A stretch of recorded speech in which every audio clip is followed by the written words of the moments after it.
Welcome back. So we discussed these shapes and how to deform and create them, and this time we're going to now go more in depth into understanding how to manipulate the fill. The fill is the color that we see, the dominant color in the middle of a shape, and the stroke, which is the outline that delimits the particular shape. So first of all, we'd like to find how to get to stroke and fill. So we can get here in two ways. One way to find our fill and stroke is by right clicking, and you go down here and you see fill and stroke. So we can select that, and it opens for us a diagonal box here where we can access all the parameters for adjusting stroke and fill. Let's close it. Another way to do this is by going up to object, and we come down here, you see fill and stroke. So if we select that as well, it takes us to the same path. Now you will notice that this time there isn't a lot happening here, and that's because the previous time we had selected this circle, and that's why we're able to see all those things that were part of the properties that made up the circle. So now that we've selected the circle once again, if you look here, you can see how it displays the various elements that came together to form this very object we're looking at here. Now let's start modifying this circle with a fill and stroke. So if you look up here, the very first tab is the fill. So this, like I said earlier, is talking about or referring to the dominant color you see on the surface of the object. So when you look down here, you will see there are various functions here as well. So the first one is a flat color. So with this, we are able to fill this blue as it is now. So for instance, if you were to change this color to an orange, it's also going to be change orange on our wheels here based on what we selected down here. But what if we want to mix the color? So we don't want it to be one solid color like the blue. So I'll just undo that. Select that again. So this is the gradient fill. So let's select the gradient fill. So what it does, as you can see here, it places the blue color on one side and it fades away into the other side. So of course we can always manipulate the gradient here excuse me, and we can manipulate the fill gradient here. You can see how it changes the extent of coverage of the blue as opposed to the clear side, and you can take it back again, and you can move this the other way as well, minimizing where the color is filled, and so on and so forth. We get the radial fill as well. So this is the radial gradient. So it works similarly like the other gradient, but the difference is that, like the radial sun, it concentrates the color in the middle and it fades away towards the outer borders of the object. And there's another one called a mesh gradient. So it's similar to the radial, but it just goes diagonally across the object. And all these, we can always adjust the parameters here if we wish to. So here is the pattern fill. So with this, we can fill in various patterns. You can do like stripes. You can do, let's find something cool.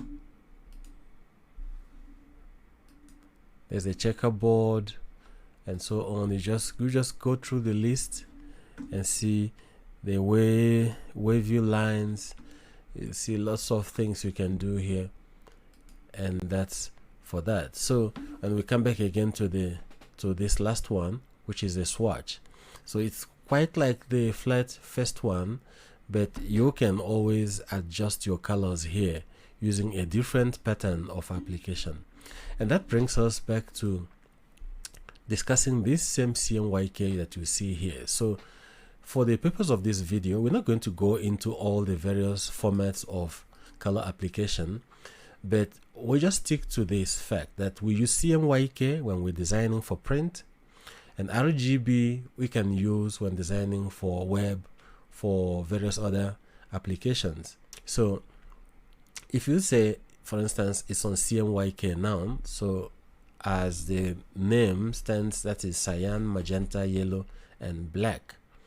So a color like this orange, when you look at the values here in the CMYK, so we see that cyan is 0, the value is 0, and this magenta, which is a hue of red, is 60%, and yellow is 100%, and black is 0 as well.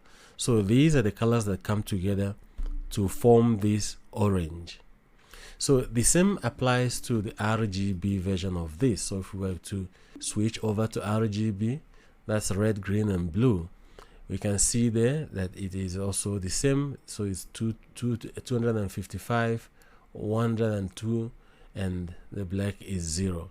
So these two, it's red and yellow that came together to form this, and green came together to form this orange. So these are just values for the application we want to use the design for. So just remember this: when we're designing for print, we want to work on CMYK, and then we want to design for other applications visually for web, we want to use RGB. As well, when you look down here, you will see this little scrolling wheel here, and that controls the opacity of the color, so the intensity of the color. So if we go 100%, you can see it's solid orange, but when we bring it down, it's a bit transparent. And when you look here, if you go across there, you can see it goes over the star. Let me look at it from the blue one. Let's just lift it up a notch. Here we go. Now you can see how it overlaps on the blue because it's transparent. Now that's with the fill. Now let's talk a bit about the stroke. This is the stroke paint. So this is referring to the color of the stroke around the object. So select the object, we can change or manipulate the stroke color. Before we talk about the stroke paint, let's talk about the stroke style, and we'll come back to it and I'll explain why. So this is referring to the outer lines of every single one of these objects, how they are formed and how wide or thick they are. So right now this is under 1 millimeter, as you can see here in the space. So if we will increase it to that, let's say 2 millimeters, for example, now you can see the red has increased and it's quite thick. We can ramp it up to 20. That is a huge stroke.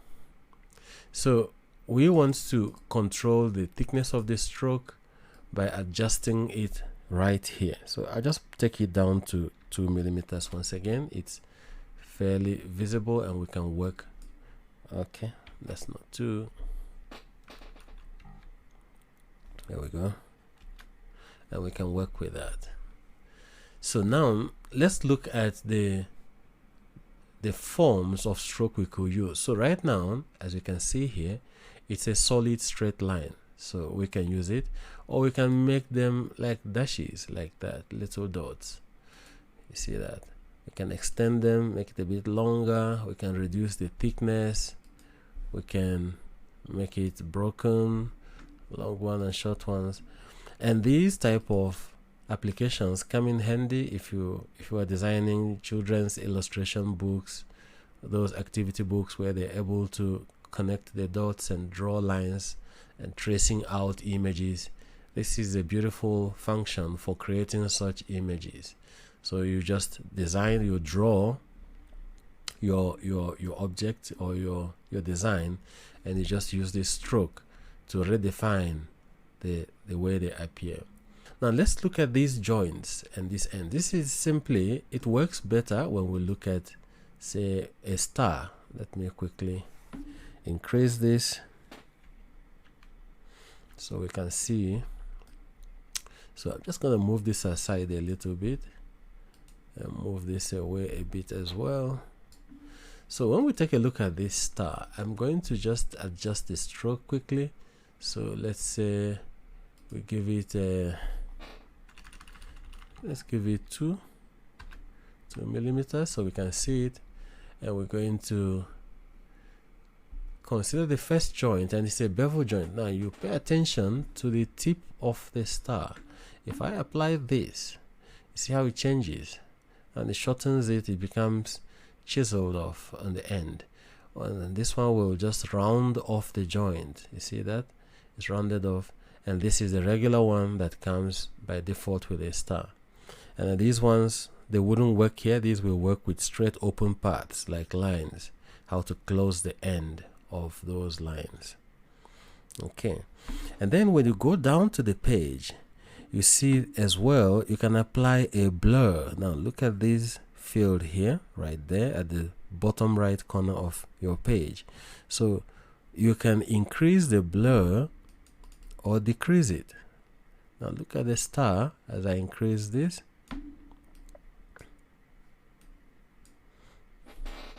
Here we go. Oops, it's too much, it's gone.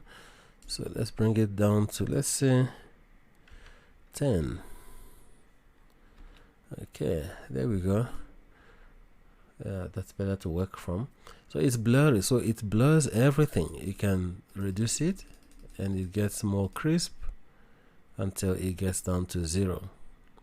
And also you can work on the opacity just like we did with the colors. So you can select that and work with the opacity. You can take it up or down. So whatever you do applies to both the stroke and the feel as well of the object.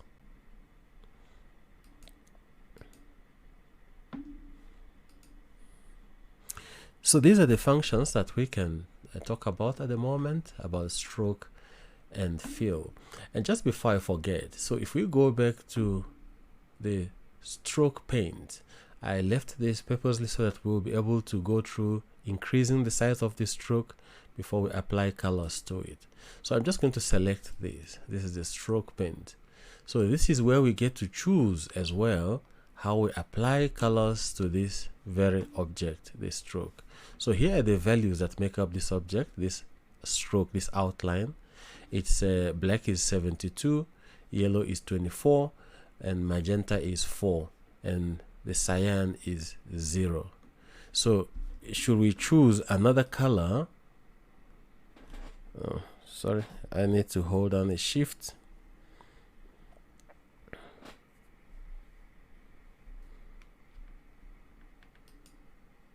Here we go. Now when it's yellow, now we can see here too how we can change the colors. So if you don't want to change it there, we can do it right here. It's now red as well. We can change that back to black. We can slide it and have a green, and so on and so forth. And we can also apply the gradient on the stroke just as we did on the other ones, and also the radial, the pattern fill, you can see that there, and also this mesh gradient, just that it's a stroke, so you wouldn't really appreciate these applications on it, but just good to know that we can apply these everywhere. And you can also adjust the spread, the reach of the gradient, and go that far or come back and there. And also our opacity can be adjusted as well. And of course we can still do the blur, and we can do the opacity as well here. And one more thing that I forgot to mention earlier when we're creating objects is that we have created all these objects from preset shapes that we know that Inkscape gives us. what if we want to create our own custom shape? Now that's where this tool known as Draw Bezier Curves and Straight Lines, that's what it does. This is probably the most powerful tool you will learn to use in graphic design. It is good in customizing shapes and creating any form that you want. It gives you so much control, and this cannot be compared with the free hand drawing tool. This one is called Draw Freehand Lines. So you can also move around, but in my opinion, this is more difficult to control. It's a bit more intuitive when you're using a Wacom tablet of some sort, but nonetheless, when you want to trace or draw or modify or shape, the pen tool, this drawing tool, is a beautiful tool to master. So I just wanted to mention that we're going to go more in depth into how to use it and where we use it, the various applications, and you get to see why it's such a valuable tool indeed. So this is all we can discuss about these modifications of strokes and the fills. So we'll see you in the next video. Thanks for watching.